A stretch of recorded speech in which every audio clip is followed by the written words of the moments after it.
Hey, good evening and welcome. I'm so psyched that you're all here this evening. This is a pretty momentous evening, right? 5 courses and a year and a half going through this book. And tonight we finished the main part of it. That's pretty historic. So in the history of Rime Shedra, we've only done one other book in 5 segments, in 5 courses, and that was our very first venture as Rime Shedra, which was the introduction to the Middle Way by Chandrakirti. We did in 5 segments also. So this is really cool that we get to finish tonight, and then we'll forage into the next text in the book, Dispelling the Darkness of Ignorance, as well.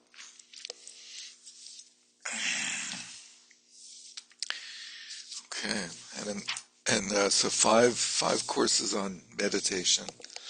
In the fall, we'll return to boring subjects like emptiness.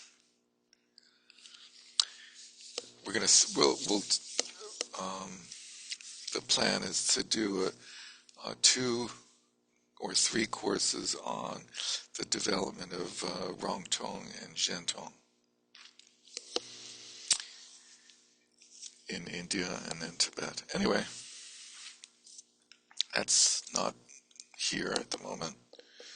So we're in the bottom of page 224, right?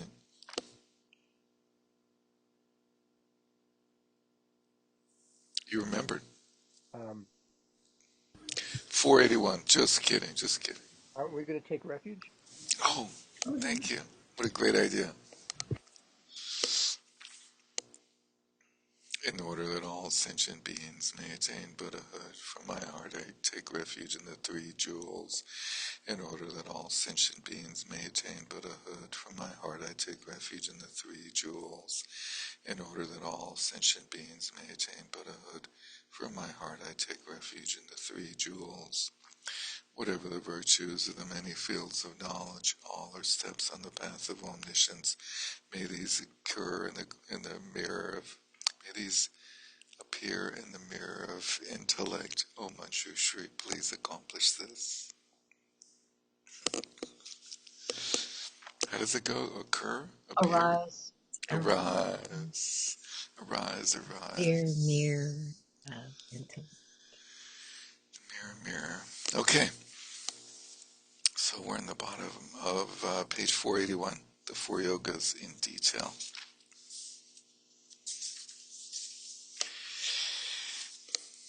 Furthermore, so we're in this section talking about unnamed person number 1, which is Sakyapandita, a certain person who likes to complain about Mahamudra a lot.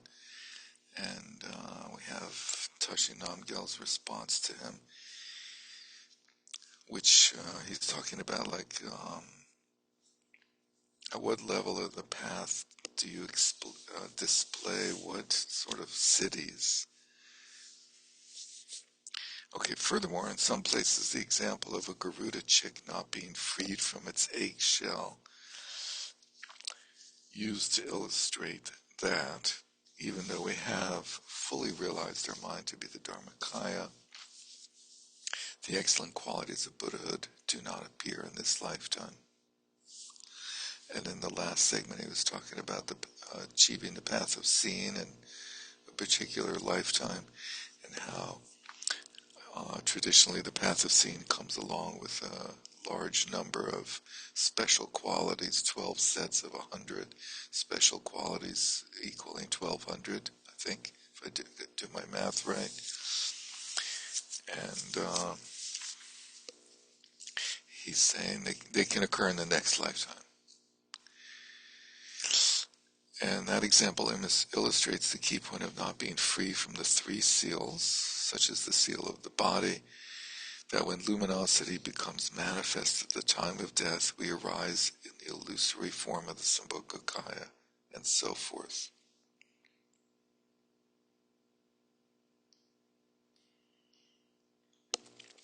It's a little bit of an odd sentence, but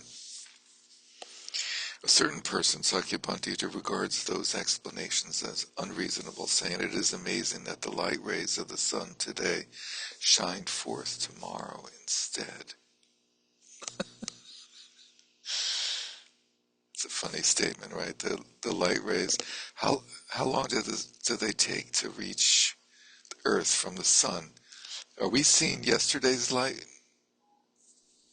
8 minutes. 8 minutes. Is that all? Yeah. Cool. How do they travel quickly? They must travel very quickly. I think they call that the speed of light. Ah, there you go. Thank you, sir. For the light particle, there is no time. If you're a particle, if you're a photon, no time, zero. But what's the speed of dark?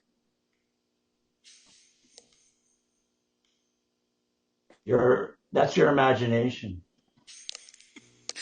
That's pretty fast there, Rob.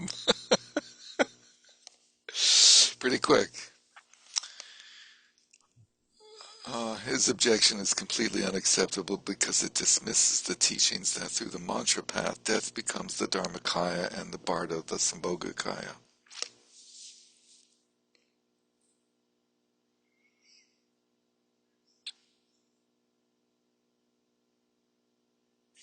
I don't know, that was a little odd. So if we realize our minds is Dharmakaya, Sakyapantita is saying, well, we should then have complete the three kayas. We should have the other kayas. And as long he's saying, Tashinamigal is saying, as long as we're not free from the three seals, which we learned recently are the seal of the body, speech, and mind,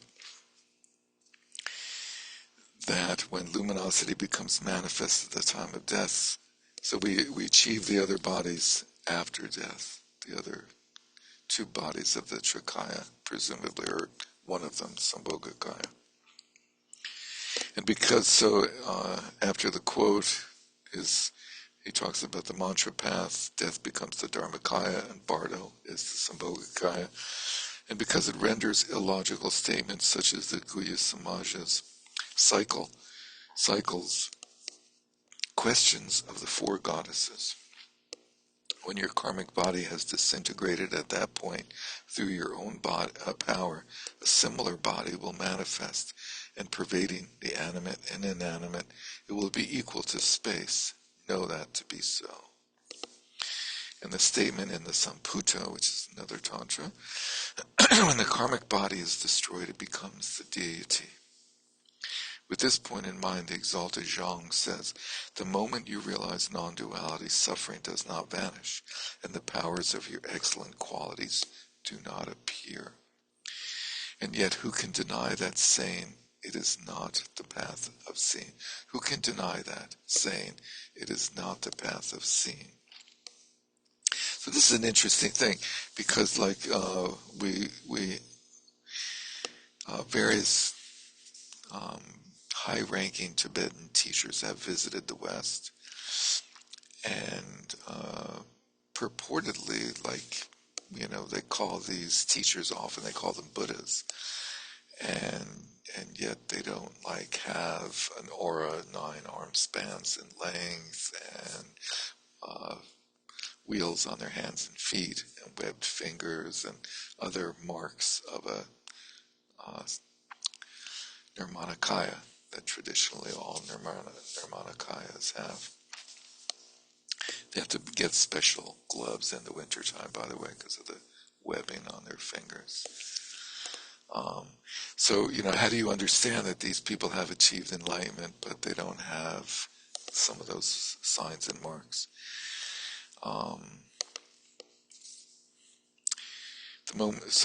Then he also says, the moment the sun rises, it is unable to melt ice in the earth, and stones don't become warm. But who can deny it, saying, there is no sun? So it takes a little while for things to evolve after you achieve accomplishment, I guess. That statement is consistent with the facts. Other analogies include the moon on the first lunar day, which is not complete in all aspects, but is still the moon. Small babies do not have all the skills of adults, but they are humans. Lion cubs have not mastered all their powers, but they are still lions. They are lions.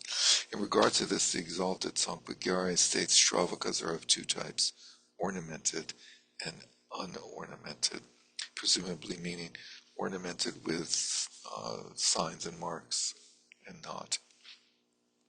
Bodhisattvas are renowned and unrenowned, having a similar meaning. And in the mantra path, there is secret conduct and conduct in a crowd, implying that secret conduct, one displays certain signs of realization that are not revealed publicly in crowds. Excellent qualities are of two kinds, those that are described and those that can be shown.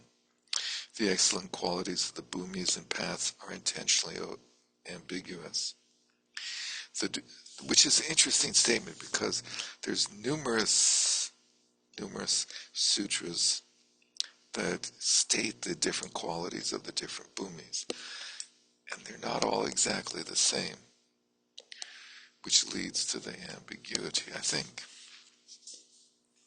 The degrees of great meditators' purification and strength result in the mixture of the presence or absence of miraculous powers and the accomplishment of benefit for beings or lack thereof. There are many such teachings, the meaning of which can be summarized as follows. The excellent qualities of the bhumis and paths taught in the philosophical yanas are intentionally ambiguous, since those excellent qualities and the paths are not identical. The signs of the path are not identical. In the same way that Shravakas are ornamented and unornamented, and Bodhisattvas are renowned and unrenowned. Great meditators, due to the different degrees of their previous purification and strengths, appear variously. Some develop miraculous powers in this life, and some do not. The achievement of excellent qualities, such as miraculous powers, requires exertion in the mundane paths and the mantra path. That completes the explanation of the divisions of the four yogas and how the bhumis and paths are traversed through those four yogas. This concludes the explanation of the way to cultivate Mahamudra, the definitive meaning. Yay!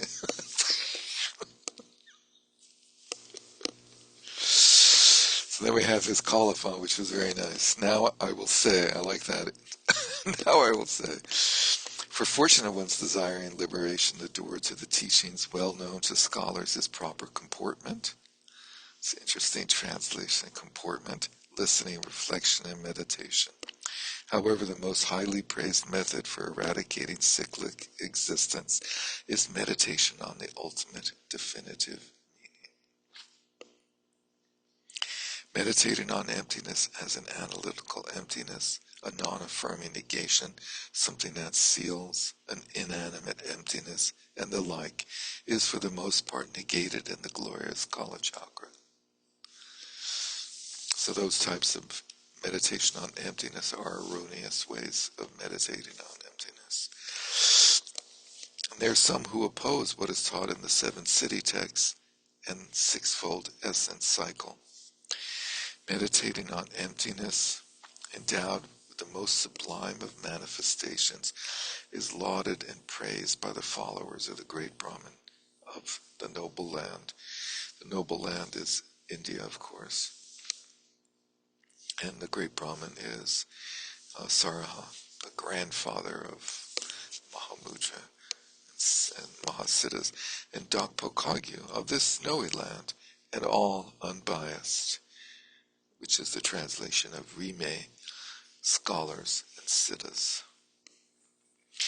Someday somebody's going to do an article, maybe there are, on what does this mean? Emptiness endowed with the most sublime of all manifestations, or of all qualities. It's such an interesting phrase. The definitive meaning of that is called Mahamudra. The term and its meaning are well known in many sutras, tantras, Indian texts, and this practice tradition. Numerous extensive and abbreviated texts on its stages of meditation have spread far and wide, and yet seeing the rarity of commentaries that are definitive about this term and its meaning, I resolved to compose this text out of the highest faith in this kind of thorough exposition, and to eliminate the uncertainties of the few who have wrong views or doubts. Nowadays, in these times, most scholars are ignorant of the key points of experience. Some realized ones have not studied any sutras or tantras. Even among those who combine both, it is rare to find someone with an altruistic attitude.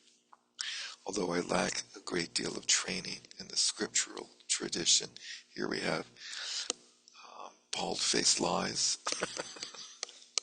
the humbleness, and lack the experiences and realizations that come from meditating for a long time. I am familiar with the teachings of the precious Kagyu. I'm familiar with them. I've heard of them. And have acted, that is, undertaken this composition only with the highest intentions.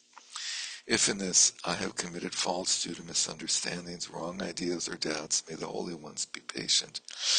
May the flawless citations and the reasonings established through the power of their relationship to real things refute faulty explanations and allow the teachings to shine.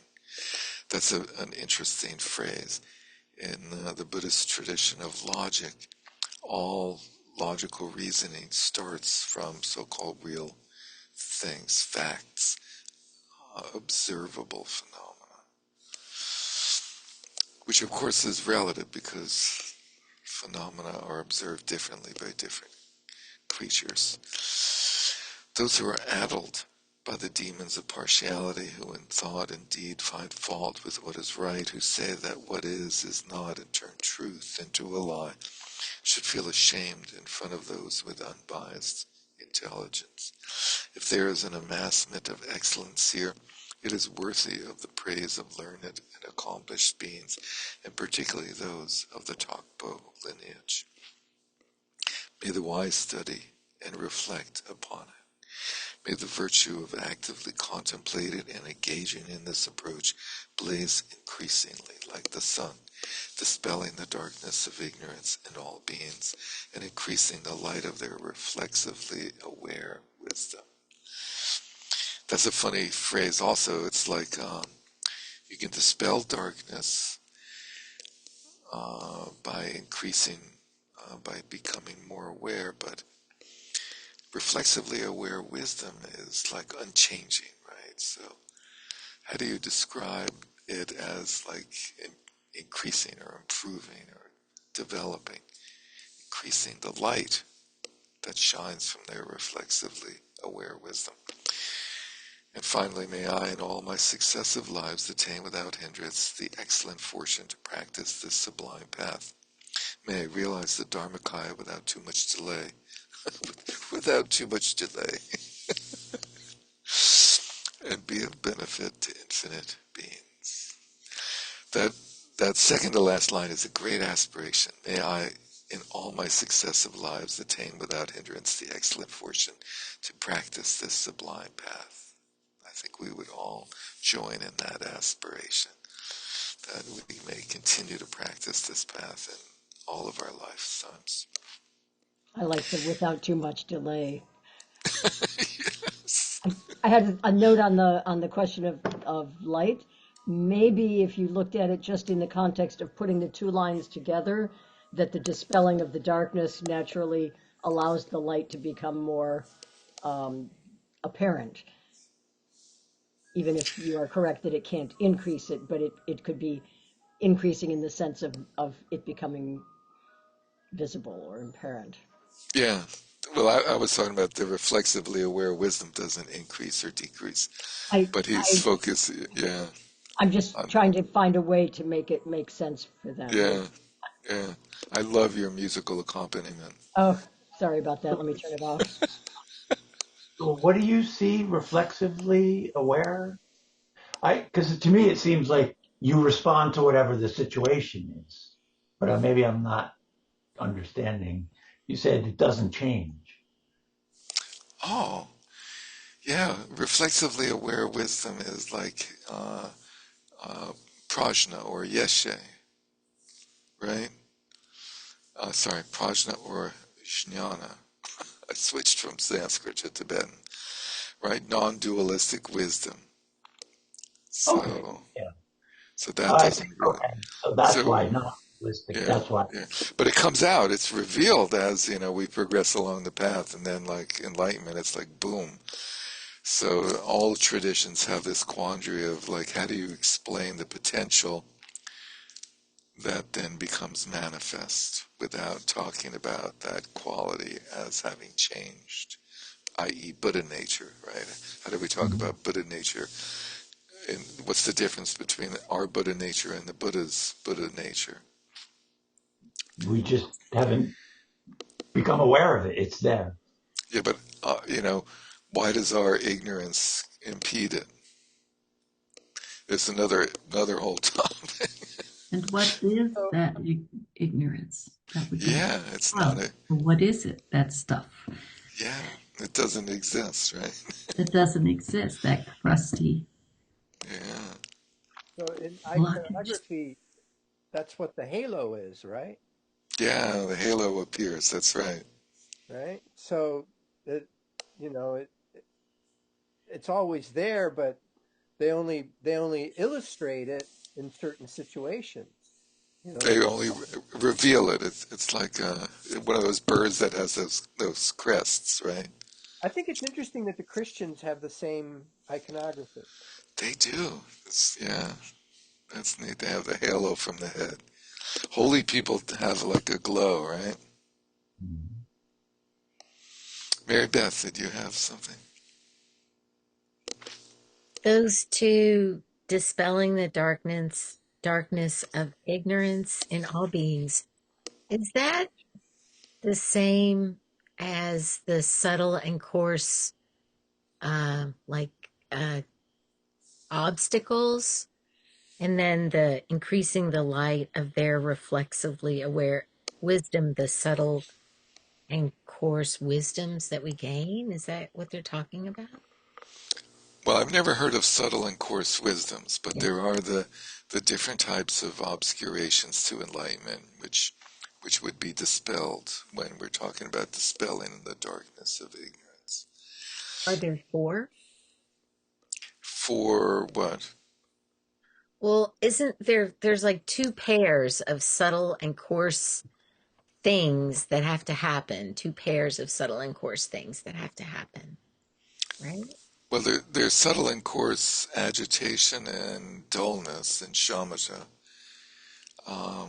I'm not quite sure what other subtle and coarse.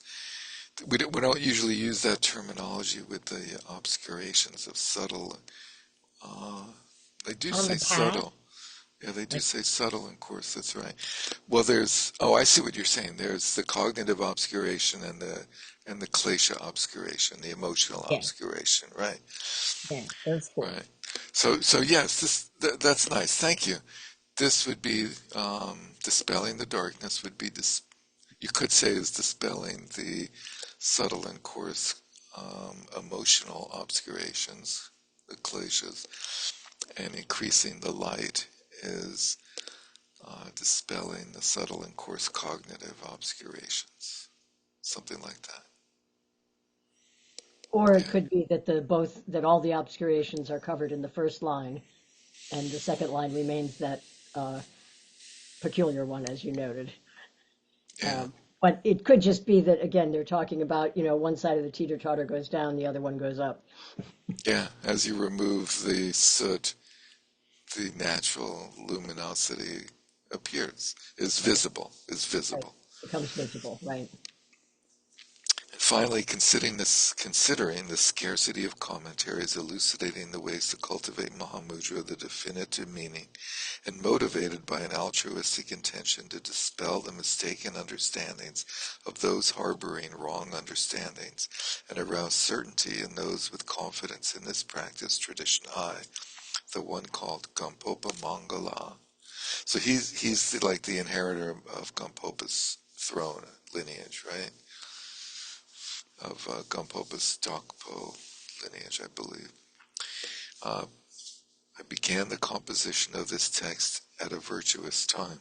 It was completed on an excellent day during the waxing phase of the 3rd month of the ox year in the isolated spiritual hermitage called Naga Kota, which is below the glorious Taklagampo, the great residence prophesied by the victor.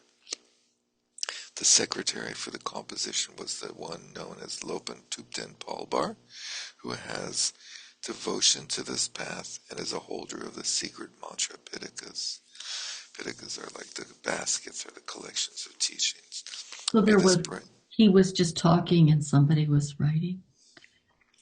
That's how they Is that what it usually means do to be this. this Yeah, frequency? Wow. yeah, yeah. It may not have been for the entire text, but certain parts of it would have been dictated, and then maybe the secretary went through and edited it, and like proofread it, made sure the spelling, that sort of thing. May this bring excellence and virtue to each and every being. Hear, hear.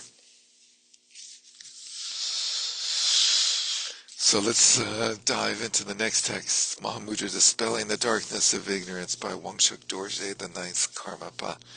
And let's briefly look at the outline of the text back in the beginning of the book on page Roman numeral 21, XXI on the bottom. Mahamudra Dispelling the Darkness of Ignorance. There's an introduction, and then there's 3 chapters, right? Flipping the page, there's first one is the preliminaries, and then there's main practices, and then there's conclusion. The main practices has shamatha and vipassana, and the preliminaries has what we know as the nundros, taking refuge, as in bodhicitta, vajrasattva, mandala, guru yoga, and then the 4 reminders, contemplation of death and impermanence, karma, suffering or deficiencies of samsara, and precious human births. And then a set of the 4 conditions taken from the logical tradition of the Abhidharma, where we'll talk about it as we get to it. And then there's shamatha, and there's 8 points in that, and then there's 8 points in vipassana. And then the conclusion has enhancement. We're familiar with enhancement now. And then dispelling mistaken ideas, using 3 skills, cultivating 3 kayas. Part 3, the 3 strains and deviations, we're familiar with that. 4 and 5 difficult passages and 3 hindrances, and then progression on the path development of virtues and some final remarks. So today our goal, which may not be realistic, but was to go through the introduction, the preliminaries, and shamatha section. So back to the text on unnumbered page, like 491, I think. Although you have attained full awakening innumerable ages ago, you emanate the kayas necessary to train disciples. Merely hearing your names dispels the fears of samsara. I bow with all my heart to the precious Kagyu. With prostrations to gurus and the lineage, and in response to the urging of a student longing for liberation, I will say a little something about the single path trod by all Buddhas, the innermost heart of the Vajrayana, Mahamudra. So just briefly, this text is by Wangchuk Dorje, the 9th Karmapa, 9th one to hold the title of Karmapa. And so he, in the first stanza, is bowing to the precious Kagyu. So it's a little unclear who he's talking about. Seems like maybe the Buddha,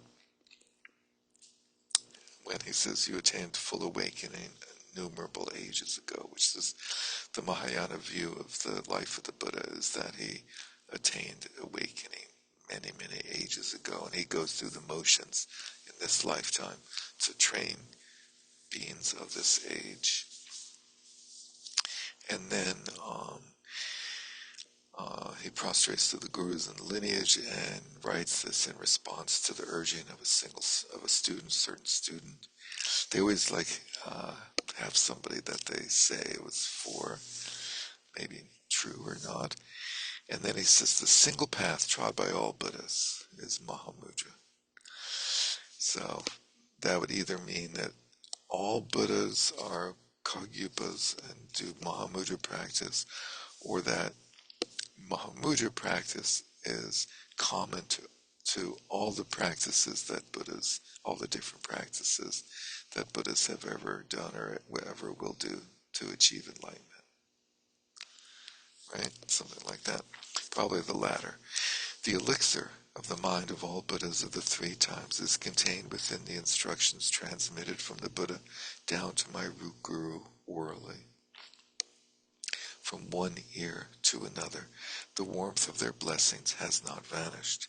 These methods enabling us to attain the uncommon level of unification, Vajradhara, in one lifetime, are the practices of Mahamudra found intact in the precious Kagyu tradition.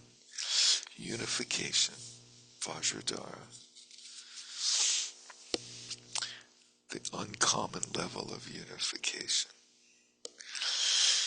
To expand on these, there are three parts: the preliminaries, the main practices, and the conclusions. First, the preliminaries, taking refuge in rousing bodhicitta in the sky. So, for those of you who may not be familiar with the Nundro practice, this is pretty much the standard way of practicing Nundro, at least in the Kagyu tradition, but it's really common to all Tibetan Buddhist traditions, and probably the Bön tradition. In the sky in front, although the liturgy we now use has on a lake, from a lake in front of me arises the tree, right? He has, in the sky in front, visualize a wish-fulfilling tree with one trunk and 5 spreading branches. On the central branch are the gurus. To the front are the yidams, to the right the Buddhas, to the rear the Dharma, to the left the Sangha. Each are surrounded by many of their own kind. Imagine that you're standing in front as the leader with all your mother sentient beings gathered around. So mother sentient beings doesn't mean like all the sentient beings from innumerable past who have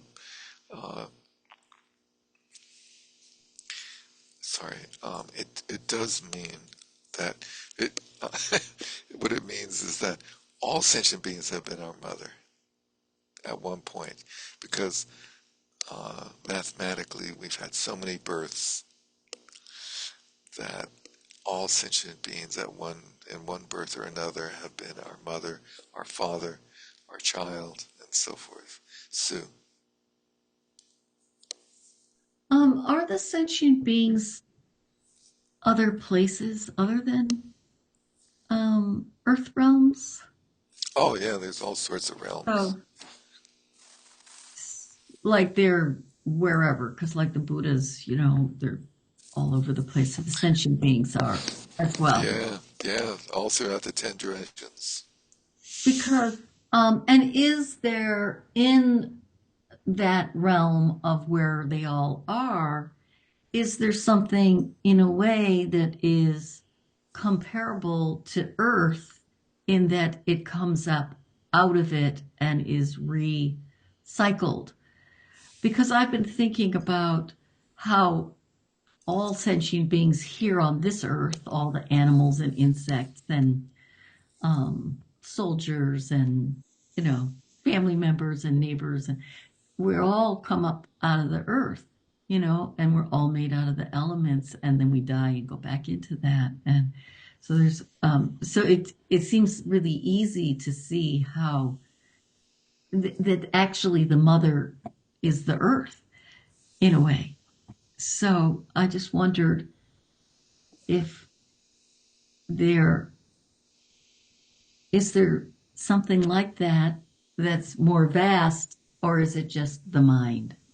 mind, not the mind. Well, it is all mind, according to this tradition.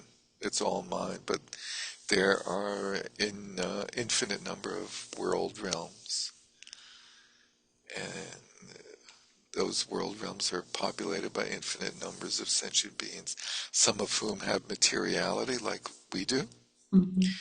and that materiality would have come from something like planet Earth, in our case, and many of those sentient beings are not material. They're And made out what of are they made out of? subtle matter. You know, What? we live in the desire realm, which is like the solidified realm of phenomena that are solidified. Yeah. In the form realm, they're made out of subtle form. The elements, the um, the pure form of each of the elements, and in the formless realms, they have just mind. They have no bodies. What was the third one? Form, formlessness. Formless, and there's desire, which is us. But we have elements. I mean, we're Yeah, definitely. for sure. Yeah. Anyways, it's just something I've been thinking about. Yeah, it's all elementary. So let's see. On the central, let's see. So you're with all your mother sentient beings gathered around and joining you and taking refuge. Recite a suitable refuge liturgy. What I meant to say at that point was like they're not all currently mother females. All sentient beings have been our mother, and in this lifetime they might be male or something else. Who knows? There might be multiple different genders in other realms. Recite a suitable refuge liturgy with the awareness that all sentient beings have been your parents. Take refuge and arouse bodhicitta, wishing that all beings have happiness, are free from suffering, and will achieve unsurpassable awakening. In that state of mind, recite, in the Buddha, Dharma, and Supreme Assembly, I take refuge till attaining awakening through the merit of generosity and the rest. May I attain Buddhahood for the sake of beings. Meditating on the four measurables, chant, may all sentient beings have happiness and the causes of happiness. May they be free from suffering and the causes of suffering. May they never be parted from the genuine happiness that is free from suffering, and may they abide in great equanimity, free from prejudice, attachment, and aggression. Interesting, the brackets indicate that the translator added the 3 lines. The author only gave 1 line. Similar with the refuge formula. In the end, meditate that the objects of refuge melt into light and dissolve into you. What are the objects of refuge? Everybody on that tree. Yeah, everybody in the wish-fulfilling tree, including the Dharma. Let's see. And everybody behind you. Well, you don't take people in the refuge and the people behind you. Sorry. That was the first session, taking refuge in rousing bodhicitta, which purify your mind stream. 2, Vajrasattva meditation. Meditate that Guru Vajrasattva is on your head. He's sitting on your head. He's white, holding a Vajra at his heart with his right hand, resting a bell on his hip with his left, and adorned with the major and minor marks. Supplicate him i.e. as follows: Guru Vajrasattva, please purify my negative actions and obscurations. Also perform an appropriate confession. Meditate that white Amrita flows from the big toe of Vajrasattva into your head and fills your body. All your negative actions and obscurations depart, and the space left behind is filled with Amrita. Please, the Guru melts into light. The Guru meaning Vajrasattva. The body, speech, and mind of Vajrasattva and your body, speech, and mind mix inseparably. That was the second session, the meditation and recitation of Vajrasattva, which purify negative actions and obscurations. offerings. 3. Mandala offering. For the mandala offering, first set up the practice mandala by arranging 5 offering piles on it. Meditate that the Gurus are in the center, the Yadams are to the front, the Buddhas to the right, the Dharma to the rear, and the Sangha to the left. On another mandala, arrange offering piles while reciting, "The earth is perfumed with scented water and strewn with flowers, adorned with Mount Meru, with the 4 continents, the sun and the moon. Imagining this is the Buddha realm, I offer it so that all beings may enjoy that pure realm." Interesting that Elizabeth used the translation that the Nalanda came up with, or Chompa Rinpoche came up with. Using that and other suitable mandala rituals, make offerings actual and imagine, supplicate, grant your blessings that through the power of such offerings I might fulfill the 2 accumulations and perfect experiences and realizations. Imagine that the deities of the practice mandala melt into light and dissolve into you. So the practice mandala is on the shrine, and then there's another mandala plate that you hold, and you make the offerings on that one. That was the 3rd session, applying yourself to the instructions for mandala offerings, which enable you to fulfill the 2 accumulations. 4. Guru Yoga. Meditate that your root guru is on your head, either in their normal form or in the form of a yidam, whichever you prefer. Above your guru's head are all the gurus up to Vajradhara, either arranged one above the other or gathered around in a group. Supplicate with unbounded devotion and extraordinary longing, forcefully and for a long period, to ensure that your outlook is transformed. That's the neat one. Transforming your outlook, i.e., towards sacred world or sacred outlook. Meditate that the lineage gurus, Buddhas, bodhisattvas, and assemblies of Viras are heroes, so sort of like bodhisattvas, dakinis, dharma protectors, and guardians, dissolve into your root guru, who becomes the embodiment of them all. Present outer and inner and secret offerings in the 7-fold service. Outer, inner, and secret offerings are like material things, hope and fear, self-clinging, things like that are the secret offerings. And the 7-fold service, which is prostrating, offering, confessing, rejoicing, requesting to teach, requesting to remain and dedicating the virtue. Take refuge around bodhicitta and supplicate fervently, reciting, "My mother sentient beings who equal the extent of space, supplicate the Guru, the precious Buddha. My mother sentient beings who equal the extent of space, supplicate the Guru, the all-pervasive Dharmakaya. My mother sentient beings who equal the extent of space, supplicate the Guru, the Sambhogakaya of great bliss. My mother sentient beings who equal the extent of space, supplicate the Guru, the compassionate Nirmanakaya." Think that the Guru dissolves into you, and that the Guru's body, speech, and mind and your body, speech, and mind blend without distinction. Rest within a state free from conceptual elaborations. Since Guru Yoga is the means for realizing Mahamudra, apply yourself to it. That's an important statement. Guru devotion, Guru Yoga, is the means for realizing Mahamudra. That was the 4th session, Guru Yoga, which brings blessings. 5. Contemplation of death and impermanence. If you do not contemplate impermanence, your mind will not turn away from this life. If you do not turn away from that, you will not be liberated from samsara. Reflect on Nagarjuna's observation. Many things endanger this life, more impermanent than water bubbles blown by wind, that you inhale again after you exhale and wake up from sleep, are marvelous things. Every time you exhale, you don't know, maybe you won't inhale again, right? One day, you're going to exhale and not inhale, and go to sleep and not wake up. Generally speaking, all conditioned phenomena are impermanent, and in particular, since the life force of beings is as ephemeral as water bubbles, you never know when yours will be destroyed. It is not even certain that you will not die right now. When you die, nothing other than the Dharma will be of any help. If you engage in futile worldliness and activities for just this life, you will not transcend the causes of suffering. Now promise yourself that the moment your mind wanders to concerns about food, clothing, or similar things of this present life, you will remember death.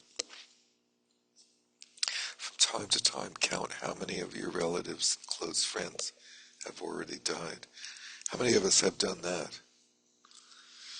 Like contemplated all the people we know that are dead, that have died. It's an increasing list.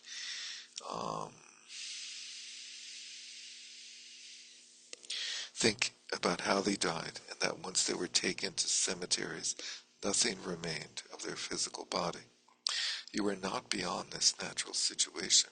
When, by contemplating that, you tremble with fear, like someone caught by their executioner, your mind will not be distracted, and you will give up concerns for this life. Meditate intently on this. That was the 5th session, the meditation on death and impermanence. 6, contemplation of karma. Now it is imperative that you are not confused about what is to be taken up and what is to be rejected in terms of the karmic process of causes and results. Beings experience the results of the actions they have done.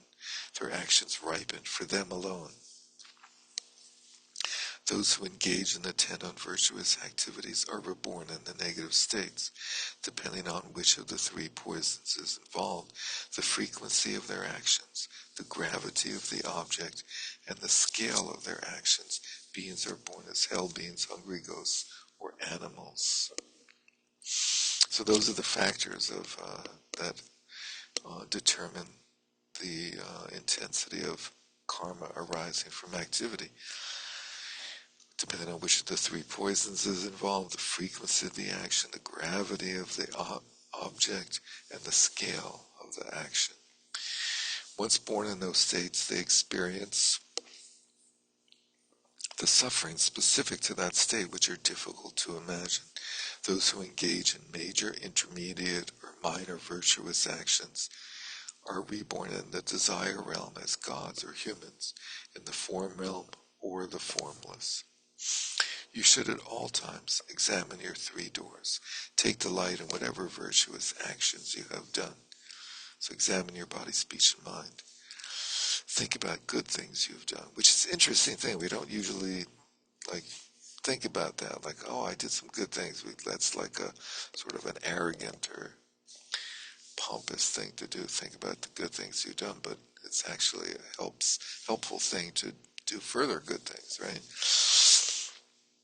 Take delight in whatever virtuous actions you've done and put an end to unvirtuous actions or karmically unspecified or neutral ones, without mixing up what is to be abandoned with what is to be adopted, what is to be undertaken with what is to be shunned. Sever the stream of unvirtue, and set in motion a continuous flow of virtue with your 3 doors.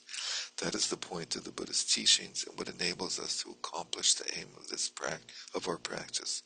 Therefore, train yourself with a subtle awareness of what is to be adopted or rejected in the context of the karmic process of causes and results. I was thinking about this term, subtle awareness of what is to be adopted or rejected. So like maintaining that all the time. It's sort of like maintaining samprajanya, or the alertness during meditation. That's like watching what we're doing in meditation. Similarly, outside of meditation, like what should I be doing? What's the right thing? Sue. So you're maintaining subtle awareness of that all day long, and then boom, you're not. So, it's just so bizarre. And then the whole thing switches. I'm not following you. What's the boom and the switch? You're not Death? you're no longer aware of what to abandon and what to. It's like you fell in a rabbit hole, you and some other person, and it's just so bizarre, and you cannot get out. It's like you can't just subtly go out of there, there you are together. It's just, I mean, I love to practice and learn, but wow. And it just makes you think that, wow, when we actually die, you know, some shocking thing, it'll be impossible to, you know, keep subtly aware. So, It's very hard, apparently, to keep aware as you die. It's harder than when you go to sleep by like a lot of factors, right? How many of us can remain aware when we fall asleep? anyways, it's just interesting how you can be going along subtly aware, subtly aware, subtly aware, and then And then suddenly, no awareness, and not aware you're at in the all. middle of an argument with somebody. Yeah. Cynthia. This is all true, completely true. However, I would also venture to say that in the same way that we can suddenly fall into those rabbit holes, awareness also comes back suddenly and unexpectedly. So I think it's good to remember that too. Yeah, And you don't have to continue going along with whatever negativity you got sucked into. You can stop at any moment and go like, oh, Right. sorry, let me take that back. Let me change that. Or I And hopefully apologize. the other person might like to do that also, but they may No, not. they'll probably hit you, but that's okay. but there's a huge power in what you do, you know, Yeah. Yeah. And I've regardless been of the thinking, other. When if as soon as you stop spinning the wheel, it yeah. changes something. And just to be grateful also. Oh, thanks. That was really something. Thank you. At any rate, blah blah blah. That was the sixth session, the discussion of the karmic process of causes and their results. 7, contemplation of the deficiencies of samsara. Following that, if you do not contemplate the deficiencies of samsara, you will not develop revulsion for it and the determination to be released from it. Without those catalysts, meditation experiences and realizations will not arise in your mind stream, and you will lack the circumstances for them to arise. To prevent that, you must contemplate the sufferings of samsara. Sentient beings born in the hells suffer in the 8 hot hells, the 8 cold hells, the occasional and neighboring hells, and elsewhere, the occasional hells. In neighboring hells, hungry ghosts are thirsty and famished, animals are slaughtered, humans are born, age, get sick, and die.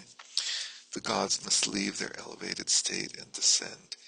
Demigods suffer due to wars and fights.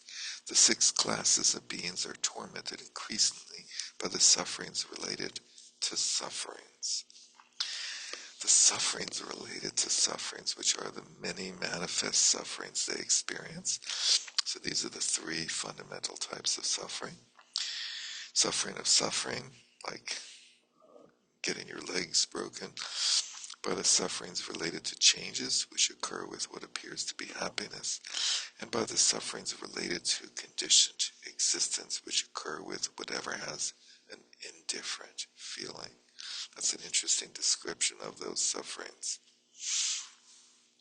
Thus, even if you were to attain the heights of a Chakravartin king, which is a Chakravartin, it means wheel turning literally, and it's like the monarch that rules the entire earth. Brahma, Indra, or the like here in samsara. So Brahma and Indra, even though Buddhists did not believe in a creator god, they believed, or they still do, that there's various beings, godlike beings in different realms, and like Indra and Brahma were people or beings that like cultivated certain samadhis very intensely, and they were then born in these realms of Indra and Brahma. And they're metaphorically called like as if there's only one of them, but that's not the case. Even if you were to attain the heights of those, or the like here in samsara, you would not escape suffering. Think, now I will do whatever it takes to permanently separate myself from this state. That's not something we always think about. We're often more like immediate, like if only I could get out of this traffic jam, or like this hot seat that I'm on, certain that samsara is like a prison cell or a pit of fire. Apply yourself to the methods for liberation. However, even if you attain the awakening of the Hinayana, which is superior to samsara, you have not reached the level of final happiness. Now you must, no matter what, attain the unsurpassable awakening. That's a command, right? Now you must. To do so resolve, since all beings, each and every one, have been my kind parents in one lifetime or another throughout beginningless time, I will establish them in unsurpassable, true, perfect awakening, which is definite and lasting happiness. Arouse bodhicitta without any artifice and apply yourself to that. So that's the standard phrase to use to generate bodhicitta, which I believe comes from the Bodhicharyavatara of Shantideva. So in the iconography, I always see the Buddhas up at the top outside of the wheel. So I took that as to truly overcome suffering, you have to get out of all those realms. That's Is right. that, am I making that up or? That's correct. All of those realms are samsara. So to completely transcend suffering, you have to leave samsara with a one-way ticket. But actually, then you come back to help other beings, but it's not really Right. samsara then, right? Because samsara is from the point of view of the perceiver. 8. I Contemplation. ask one question about the line, that last line, without any artifice. That's, do you have any sense of exactly what that is? That's not referring to like the bodhicitta without reference point, that the third of the three. It's probably something Yeah, different, right? I don't know. I've never seen that term used. I'm not quite sure what other translators might do. Bodhicitta without any artifice. Okay, that was the same reaction I had, as I don't Yeah, remember seeing that. Okay, yeah, yeah. thanks. She's been using some interesting terminology in the last few pages that we've been going through. 8. That, Contemplation. Sorry? I'm sorry. Could that be referring to aroused bodhicitta without any artifice, without any hope for gain? That's exactly what I thought. Any hope for like something coming back to you. Right. Yeah. So it's like, so there's But no artifice behind genuinely wanting. there's no agenda. Yeah. I'm gonna help others so that I generate good karma, Just because that's the accumulate right thing to merit. do. Just because that's proper and just. Contemplation of the opportunities of human life. Just. What is justice? Just kidding. This precious human existence, which is the support for being able to practice the Dharma in that way, is extremely difficult to acquire. Therefore, not succumbing to the lure of idleness and laziness, you should concentrate intently on Dharma practice. What will you do if the leisures and opportunities of your human life are lost to the demon of death and impermanence, and you are left empty-handed? Since this human existence is so hard to obtain and so easily destroyed, exert yourself at all times and in every situation to make your attainment of its leisures and opportunities meaningful. So this means that you should never take a break, you should never go on vacation, you should never have a weekend, and you should never have fun.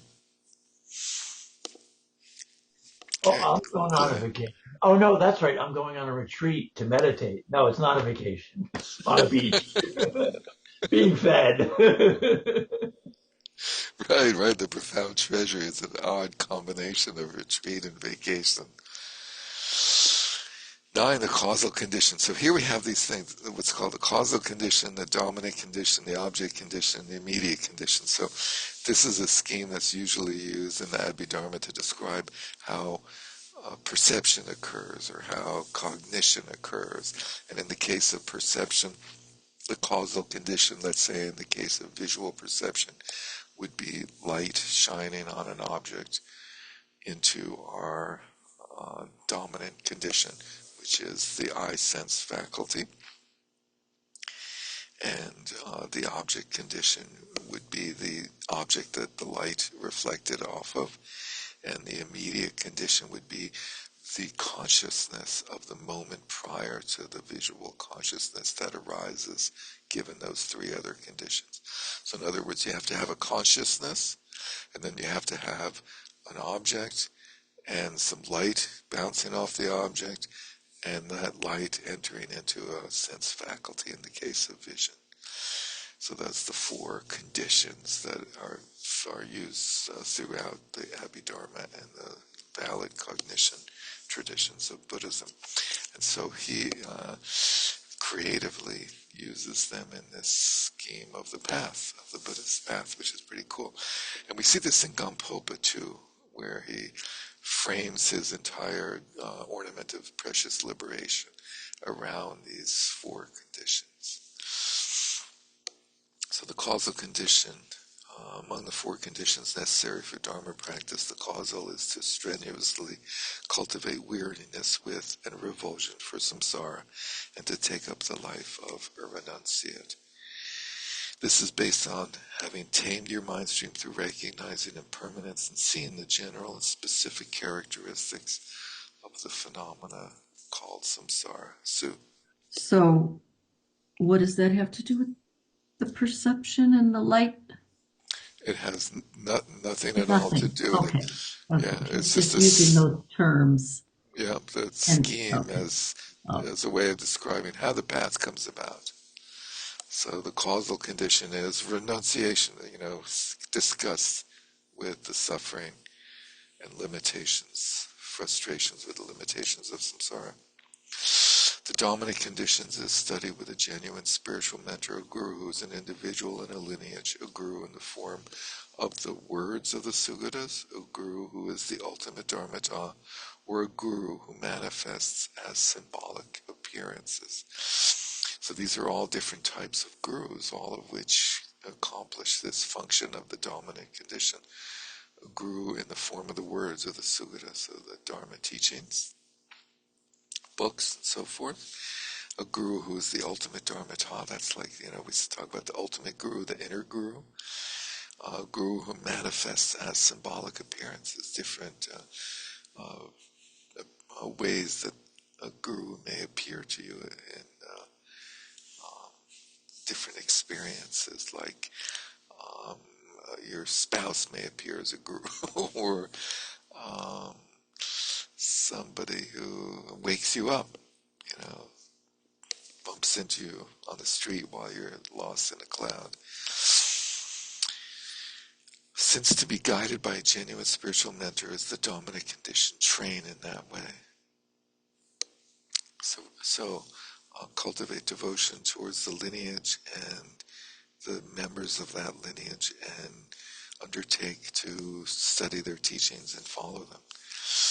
11, the object condition. Here we must eliminate any biases towards what is established through conventions or conceptual imputations. What does not contradict anything, and yet is superior to everything, is the primordial abiding state, which is called the natural state of dharmata. I like that. It doesn't contradict anything.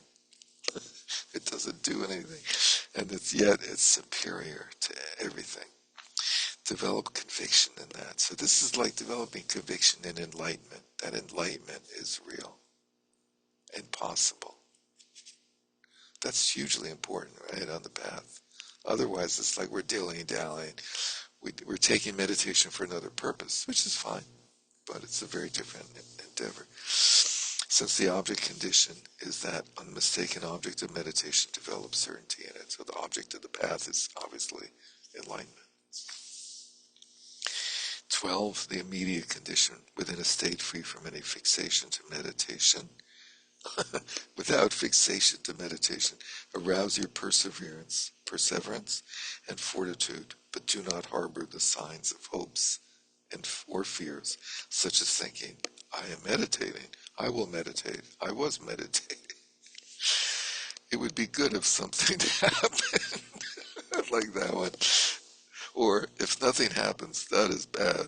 Being free from hopes and fears is the immediate condition. Therefore, practice with an uncontrived within. Sorry, an uncontrived state. That's a nice one. The immediate That's a good condition. description of meditation. I will meditate. I want, wait a minute, I wasn't. I am meditating. Rob. I think this is sort of like a callback to right before in the seventh, arouse bodhicitta without any artifice. Yeah, yeah. Meditate without any. Apply yourself to the path without artifice, without contrivance, without nuance or agenda or other things going on. Okay, so we're doing good with time. So the main practices are obviously shamatha and vipassana. Big surprise there. And first we have shamatha, essential points for the body and mind in general. Although there are many methods for developing samadhi, if you know one set of essential points, hindrances and obstacles will not arise. Your shamatha and vipassana will be flawless, and experiences and realization of innate wisdom will arise without exertion. On the other hand, for most of us, since the Dharma can be taught by means of Vairochana's kaya. Any ideas, Vairochana's kaya? The 7 points.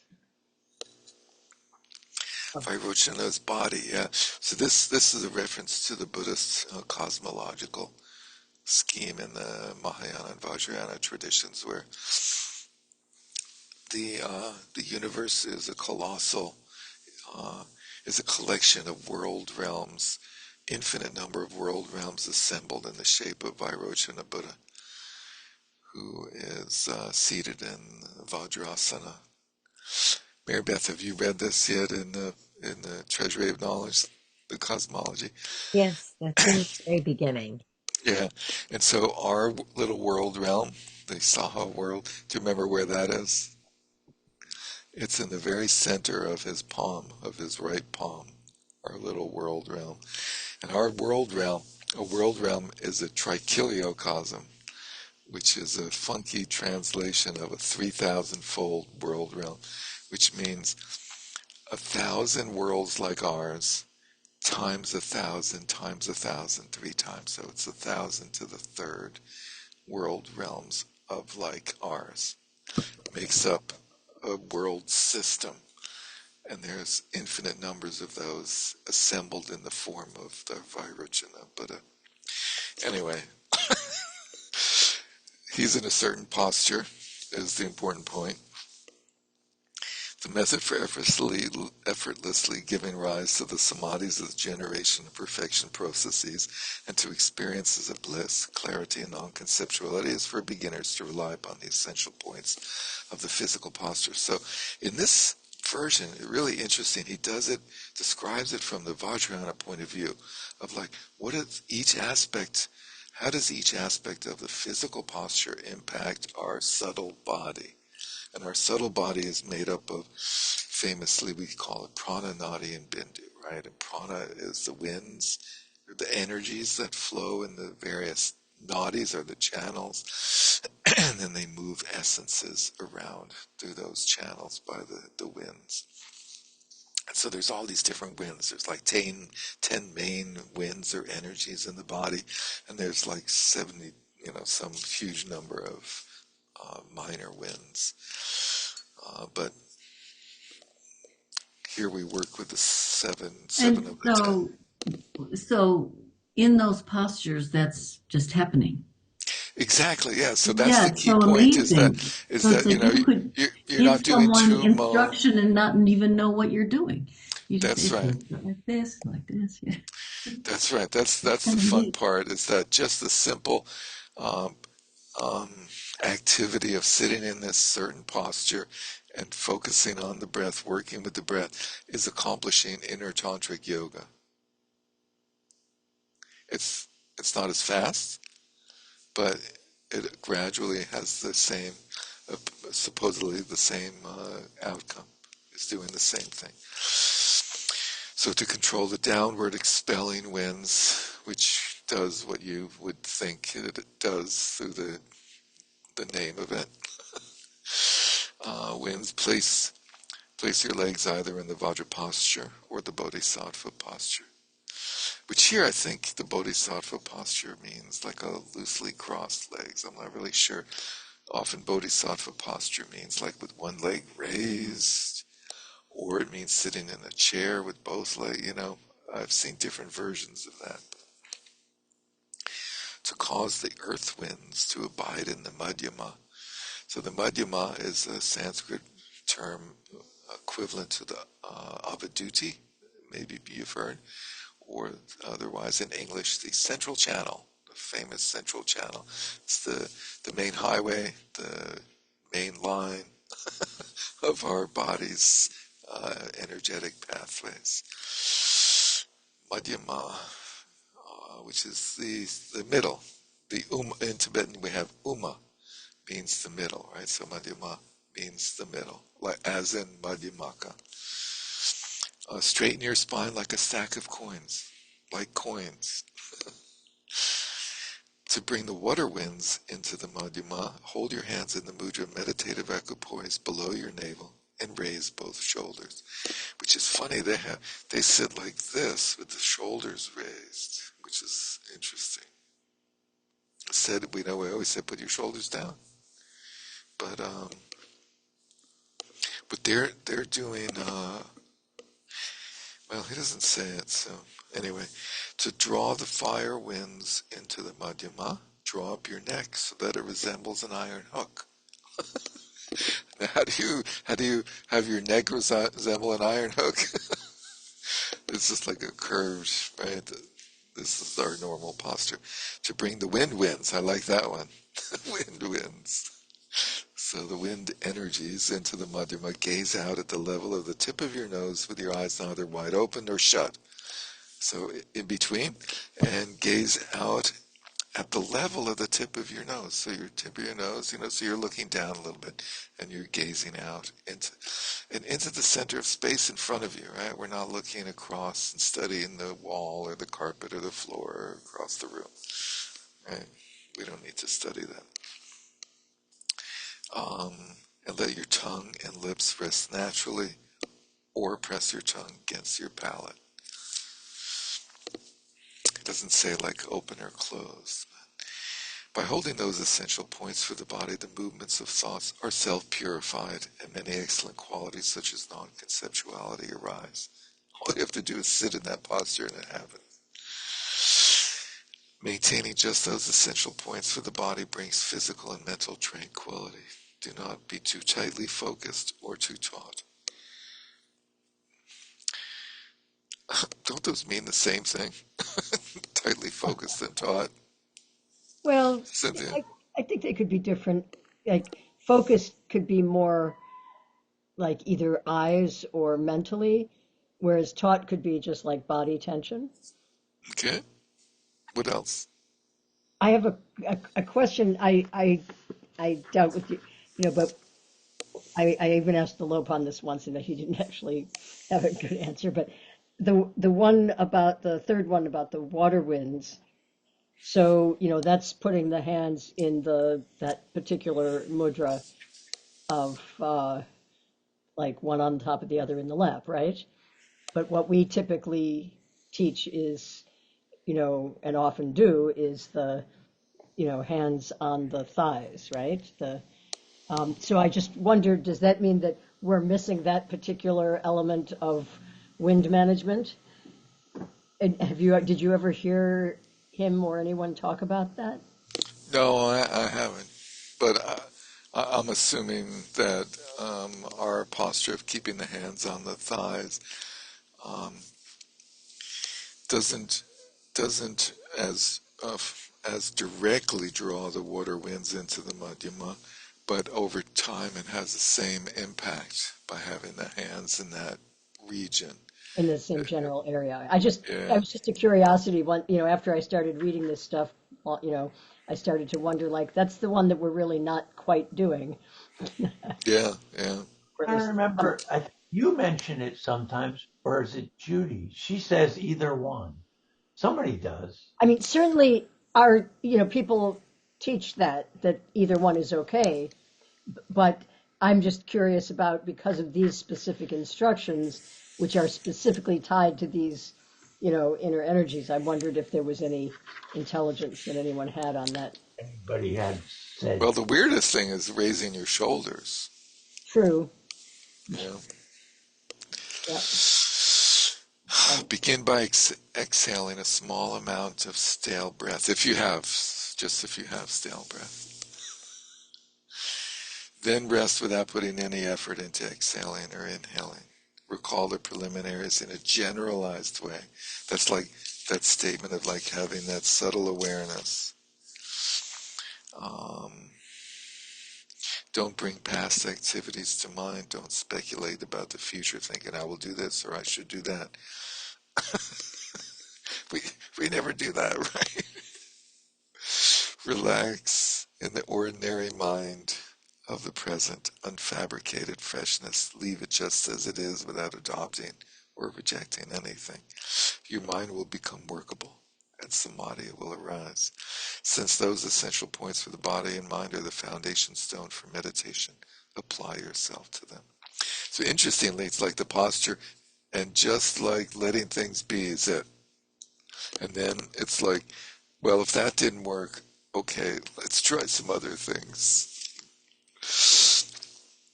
Resting with a visual support. If your mind is unable to rest on that, if that didn't work, direct your gaze to any appropriate external object of meditation, such as a twig, a pebble, a statue of the Buddha, candle flame, or the sky. That's a hard one. That's a very tough one. Do not consider the color, shape, and so forth of the focal support. Avoid getting too tight or drifting about. Simply use the focal support to remain without distraction. Cut off the movements of any extraneous thoughts. Alternatively, either draw or visualize in front a white Om, a red Ah, and blue Hum, or white, red, and blue Bindus. Bindus are just little round little dots, round spheres, whichever set you prefer, as the essences of the body, speech, and mind of all Buddhas. In brief, settle your mind by focusing one pointedly on any suitable form that your mind finds congenial for concentration. The way to settle is as follows. The basic nature is nothing at all, and there is nothing to be grasped by the intellect. If your mind rests, let it be. If it moves, let it go, without acting as a minder. Let it be free. A minder, I like that. No minders need apply. Beyond minding. Cut off all conceptualizations, such as thinking, I'm meditating. That's a hard one, right? Because we're constantly trying to meditate. So we have this idea of what meditating is, and we're trying to do that. I'm not meditating, or hoping that your mind will rest, or feeling anxious that it won't rest, without any object of meditation whatsoever, and without letting yourself be distracted for even an instant. Maintain the light touch of mindfulness and meditate. Leave your meditation when it is going well. I hate that one. I want to keep meditating when it's going well. I'll leave when it's going poorly. Do short sessions frequently. It's important to train yourself by repeatedly resting in equipoise with vibrant clarity infused with enthusiasm, and then suspending your meditation before you become exasperated with that. So basically like 1 or 2 minute meditations. I mean, I don't know, how long does it last for you? Well, there's a difference between getting distracted and being exasperated, I think. Thank goodness. If you're comfortable concentrating on one of those focal supports, do that. If you prefer to concentrate using all of them sequentially, that's also fine. Concentrating with one may be sufficient. It is not required that you use each and every one of them as if you're going through an alphabetic list. In brief, concentrate on a form, any one of them. That was the second session. 3.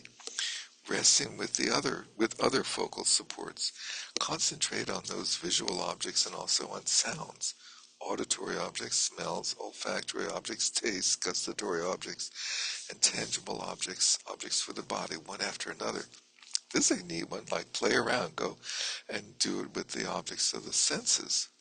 So, smell, what would you do? Light some incense or something intangible? You'd like eat your lunch while you're your breakfast while you're meditating, I guess. Kill two birds with one stone, right?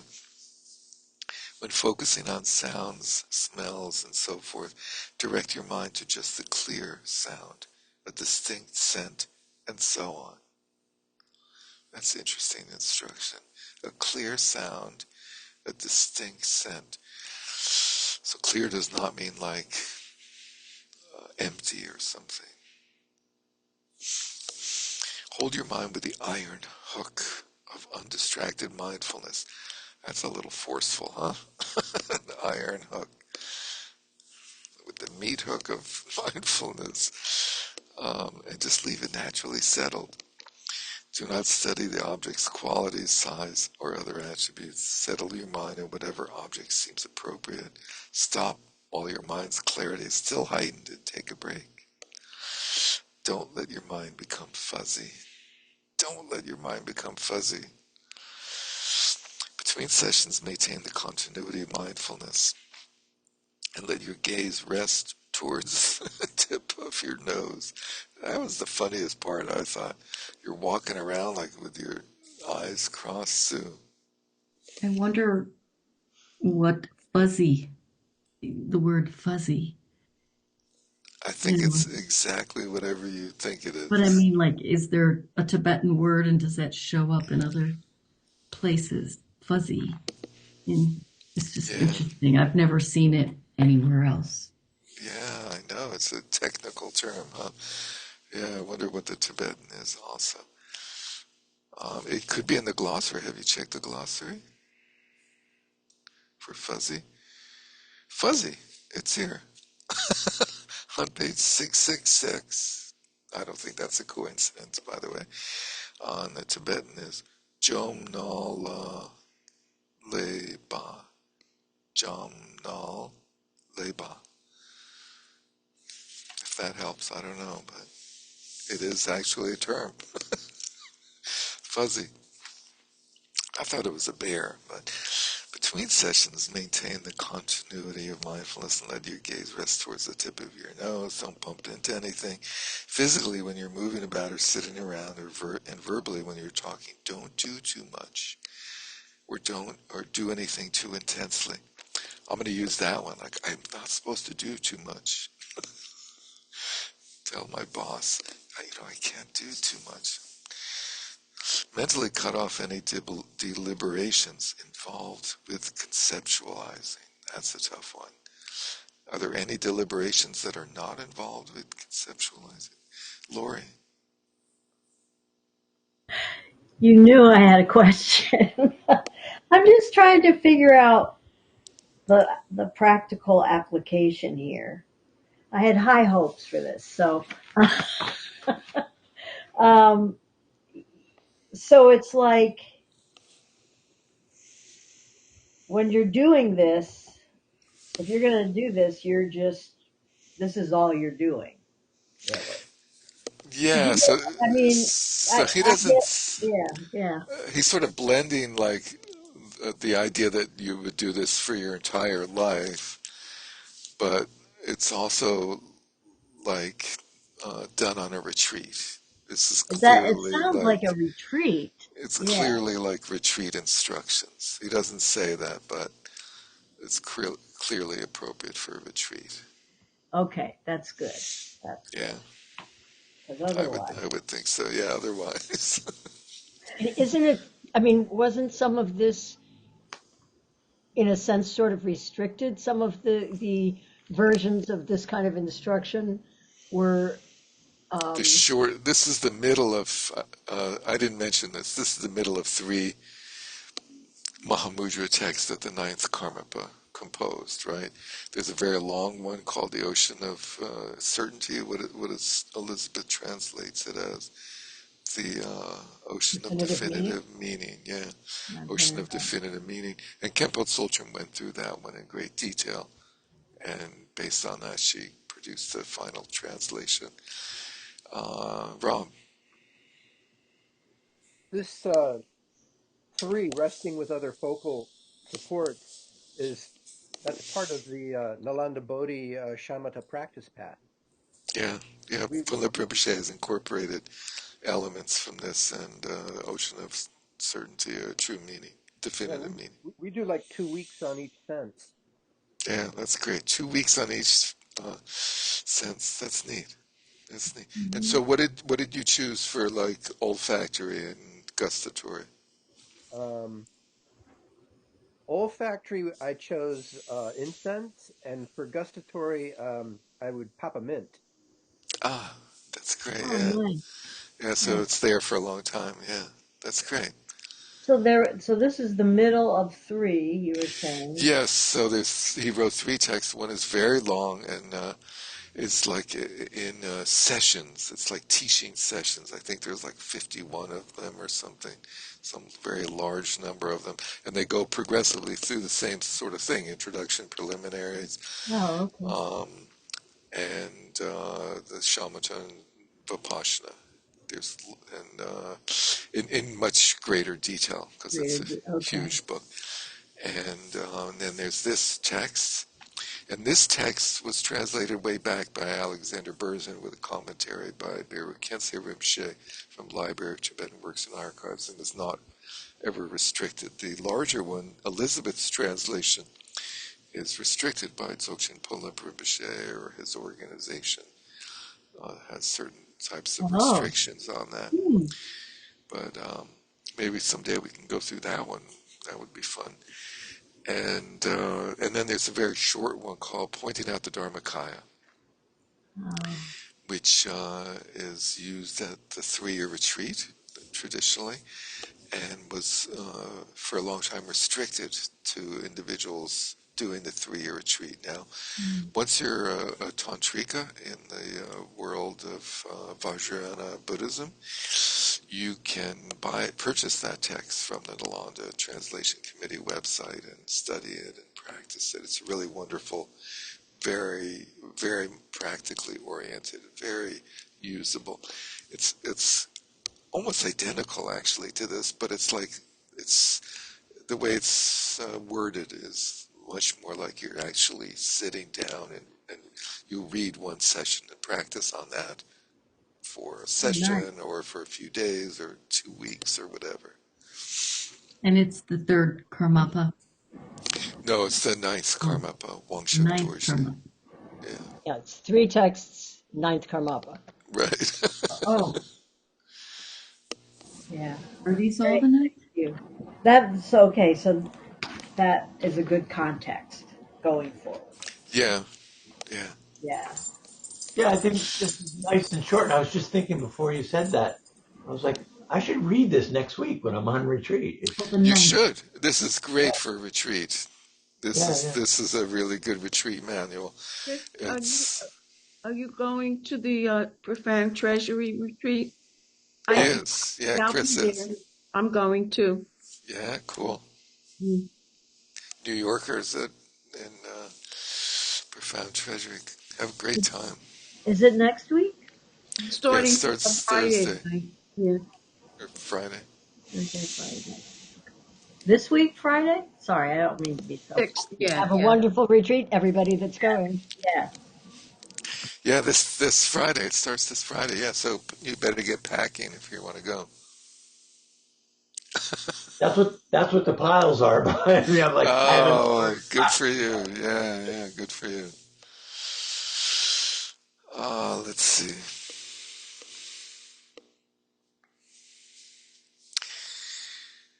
Okay, so we were in the resting with other focal supports. Last line I think I read was when focusing on sound, smells, and so forth, direct your mind to just a clear sound, distinct scent, and so on.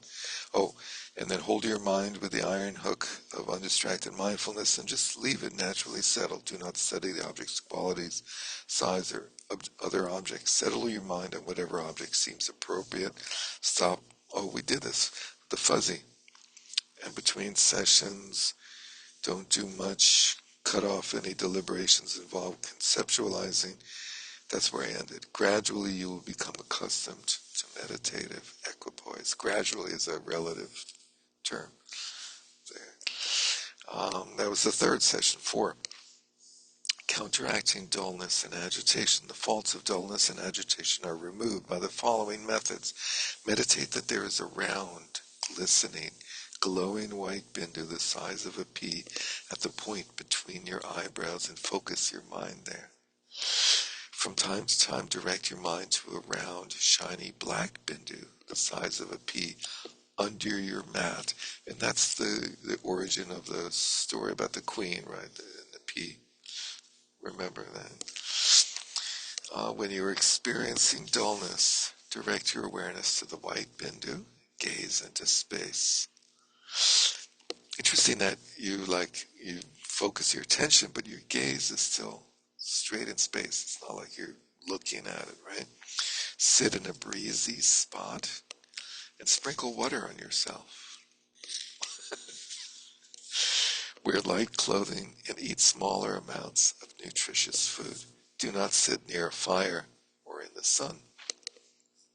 When your mind is agitated, on the other hand, and very scattered, direct your gaze and focus to the black bindu under your cushion. Keep yourself warm during your activities. Get massages. There you go. That's my kind of retreat. And eat larger amounts of nutritious foods. When you have neither dullness or agitation, direct your attention and your eyes to a small blue bindu or substance at the edge of some shade directly in front. That's a cool one. At the edge of some shade to sort of make you refine your perception a little bit, right? A little bit of effort to really see it. In all those cases, first simply set your intention, thinking, I will meditate in this way, whether it be on a bindu or something else. Next, if it is clear, that's the best. If it is not, bring the object to mind, thinking it is present, i.e. the bindus. After that, without doing any investigating, let your mind settle into itself right with that object, undistracted and in a natural way. Now that phrase, let your mind settle into itself, is a meditator phrase. That is not immediately clear what that means unless you're a meditator. When your clarity is heightened, break off the session. Leave while things are going good. Always leave when things are going good. Then meditate again. Do short, frequent sessions. Concentrate your mind. I recommend that too on retreat. Like do short sessions, like many short sessions, right? 15 minutes, 20 minutes, 24 minutes. Yeah, I find when I'm doing well and it's longer, I'll come out, but then I'll be grasping, trying to repeat that. So the shorter sessions would stop that from happening. It's like, I can't do, I just did it. And you keep trying to do it again, and yeah, it doesn't work. Sue.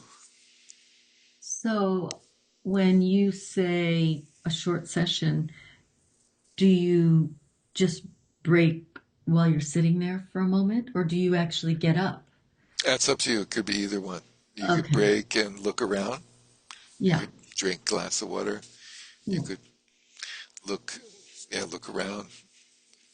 Yeah, or you could actually get up, go to the bathroom, do something. Yeah, any of the above.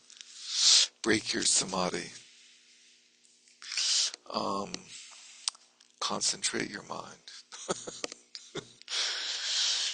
That was the fourth. Fifth, resting without. Oh, we're done.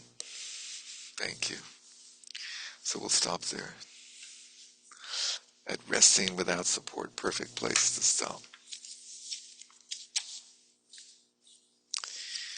Any final comments, thoughts, conclusions, It was observations?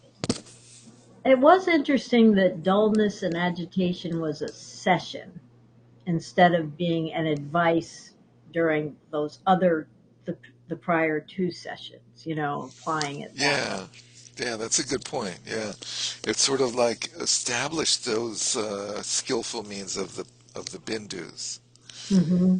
based Mm-hmm. on your predilection for dullness or agitation. Like stabilize those, and then when you do all the other sessions and experience the dullness or agitation, you can come back to those bindus. I think, You got Rob.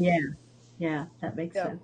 what was also interesting about that session was it seems to have a more post meditation instruction than the other sessions. Yeah, it did. Yeah, a little bit more. Hey, so I look forward to seeing you all this Sunday morning. Is that Oh. right? Sunday morning? Mm. June 8th. Morning? Yes, Sunday morning, June 8th, is Chogyam Trungpa Rinpoche is giving a talk. And we are meeting next Tuesday. Yeah. Sorry for those of you who are at retreats or whatever. Yeah, we are meeting. But this Sunday, Trungpa Rinpoche, you may have heard of him, is giving a talk through the Westchester Meditation Center. And I think I sent you guys in the reading thing a link to it, so I hope to see you there. I hear he's quite a interesting speaker. Who's running the seance? Yeah, the seance, Warner Dick. Ah, Warner Dick is running that. And he's with the he works with the digital library of the Chogyam Trungpa Institute. Sue. I just have a question why these two books are together. They're Like, is there a reason? they're both great. She included the other one because she had, I think she describes it in the introduction, she had translated it for some program, so she sort of had it available and like wanted to share it. And she also recognized that the only easily available translation of it had been done 50, 40 some odd years ago, a very long time ago. And it's a key text, a key contemplative text, whereas like pointing out the Dharmakaya, the very small one, the translation committee has done, and she had done the larger one with Kempo Tsoljum and published that. So it's sort of like completing the series of the Karma Kagyu main text. presumably it was easier to add it to this than to get a new book contract. Yeah, yeah, as Maybe. well. It's a short text, yeah. Though I must admit, I sort of wish they had done it separately just because it would be It'd easier to be carry nice to around. have a small book of this, wouldn't it? But I Yes. guess maybe all the words in the back, like fuzzy, you only have to hit them once. That's great. Let's conclude. By this merit may all attain omniscience, may it defeat the enemy wrongdoing from the stormy waves of birth, old age, sickness, and death, from the ocean of samsara. May I free all beings by the confidence of the golden sun of the great east. May the lotus garden of the Rigden's wisdom bloom. May the dark ignorance of sentient beings be dispelled. May all beings enjoy profound, brilliant glory. Thank you, everyone. Great to see you. Those of Thank you going on you. retreat, have a great time. We'll see you in the week after. And everyone else, have a great weekend or something. I don't know. See you Sunday. Take care. Thank you. Bye.